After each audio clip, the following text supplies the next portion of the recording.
Viewers, আসসালামু আলাইকুম। বাংলাদেশ প্রতিদিনের একটি নতুন আপডেট নিয়ে আসছি প্যাসকেলের। হেডলাইন: নবম প্যাসকেল ও মহার্ঘ ভাতার দাবি সমাধানের আশ্বাস। নিজস্ব প্রতিবেদক, বাংলাদেশ প্রতিদিন, সোমবার 10 ফেব্রুয়ারি 2025। 50% মহার্ঘ ভাতা ও নবম প্যাসকেল বাস্তবায়ন সহ 7 দফা দাবিতে আন্দোলনরত সরকারি চাকরিজীবী ঐক্য পরিষদের নেতাদের দাবি দ্রুত সময়ের মধ্যে সমাধানের আশ্বাস দেওয়া হয়েছে। গতকাল 15 সদস্য একটি প্রতিনিধি দল প্রধান উপদেষ্টার কাছে স্মারকলিপি দিতে যান। তখন প্রধান উপদেষ্টা ব্যস্ত থাকায় তার হয়ে সহকারী একান্ত সচিব সাব্বির আহমদ তাদের এ আশ্বাস দেন।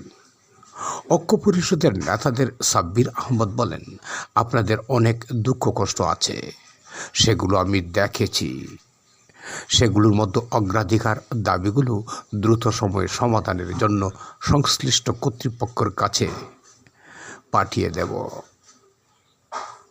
প্রধান উপদেষ্টার এপিএস সাব্বির আহমদ গণমাধ্যমকে বলেন, 11তম থেকে 20তম গ্রেডের কর্মকর্তা কর্মচারীদের একটি প্রতিনিধি দল প্রধান উপদেষ্টার কাছে স্মারকলিপি দিতে এসেছিল। তিনি রাষ্ট্রীয় কাজে ব্যস্ত থাকায় আমি তাদের সঙ্গে কথা বলে তাদের দাবি দেওয়া দ্রুত সময়ের মধ্যে সমাধান করতে সংশ্লিষ্ট মন্ত্রণালয়ের কাছে পাঠিয়ে দিয়েছি। প্রধান উপদেষ্টা তাদের দাবির বিষয়ে কনসার্নস জানেন। আশা করি দ্রুত সময়ের মধ্যে সমাধান হবে। বাংলাদেশ সরকারি কর্মচারী উন্নয়ন পরিষদের সাধারণ সম্পাদক ও ঐক্য পরিষদের সমন্বয়ক আসাদুল ইসলাম বলেন, 2015 সালে সর্বশেষ পে স্কেল দেওয়া হয়েছিল। প্রতি 4 বছর পর পর পে স্কেল দেওয়ার কথা থাকলেও সেটি হয়নি।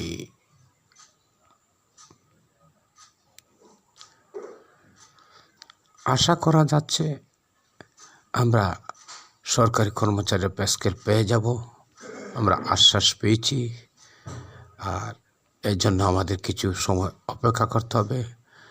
তো বাংলাদেশ প্রতিদিনের মতো অন্যান্য পত্রিকার নিউজ পেতে আমাদের ইউটিউব চ্যানেল মাস্টার টেলিকম 624 চ্যানেলটি সাবস্ক্রাইব করে আমাদের পাশেই থাকুন এবং ভিডিওটি দেখার শুরু করতে আপনারা একটি লাইক দিবেন।